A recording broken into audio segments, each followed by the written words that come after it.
Alright guys, today we've got a Cummins Onan 5500 behind me. I've got a brand new toy hauler, RV.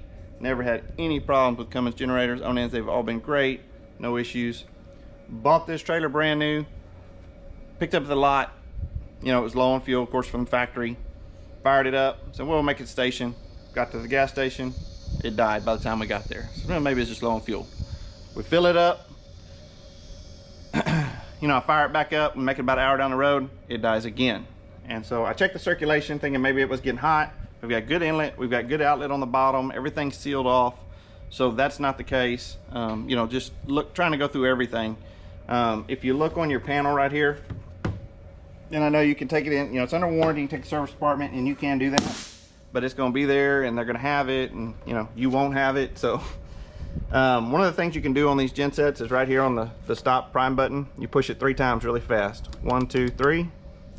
It's going to blink a flashing light at you, right? It's going to give you a code. So I'm getting 3 flashes and then a pause, 3 flashes, then a pause. Then you'll push the stop button again, and I'm going to have 6 blinks on this next one. Watch, it'll do a full cycle, 6 blinks, then a pause. So that tells me my code is basically 36, which I looked that up. It's basically an unexpected shutdown. Can be caused by the power dropping on one of the legs, you know, from the engine bogging down. You know, it's usually fuel supply, plugs, coil, you know, any of those things, right? Just something the computer doesn't know why it shut down. So I was thinking it was fuel. So of course you bring it out, and it was very odd because you bring it outside, it'll run, sometimes it'll run 4 hours, sometimes it'll run 6 hours, sometimes it'll run 15 minutes and it'll die. And you go to try to start it and it acts like it's starving for fuel. So I was like, okay, I caught it doing it one time, it died. I pulled the fuel line off, I hit prime, I'm getting plenty. A lot of people put the fuel filter and the fuel pump on it, and then that's not the cause. So, you know, I did a little research on it. What I found out was, basically, if you look at this dipstick right here,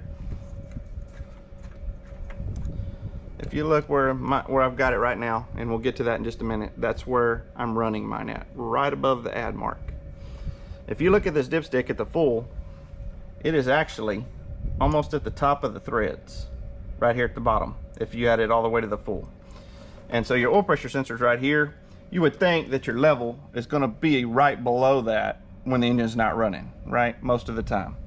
So yeah, and from, you know, riding go-karts and things we did when we were kids, usually about 1/2 inch, 3/4 inch below the threads is where I would run these things. So after doing the research and debating on whether to take it in for warranty, I was like, you know what, I'm just going to try it. I'm going to drain some of the oil out. I drained it out to about halfway on the add mark, probably right in the middle here, and it ran for about 3 or 4 hours, did the same thing. So what I did was, actually, let me pull this back out, is I drained off a little bit more oil. If you look down there, I'm about 1/2 to 3/4 inch below the threads, which is where I thought it should be, you know, if you're ignoring this dipstick. And you know, that's your liability if you do that. But I think this dipstick is just printed wrong, and for some reason, whether it's oil foaming, you know, or you're getting that oil on the top of your crankcase when it's running, and it's pressurizing, it's causing issues. You know, something definitely is causing the issue. But I researched it, said drain the oil, thought it was an easy try. This is exactly how much I pulled out of mine from the full. And I generally know Onan, you never have problems with these gensets. I mean, they know how to build stuff. They've done it for years, right? And so there's got to be some operator error or something going on. Basically, if this goes through your service when they're getting your RV ready, I'm sure they probably had the right level in it. But of course, you know, when it goes through service, they're going to fill it up full of the dipstick, and then that's where the problem's going to be.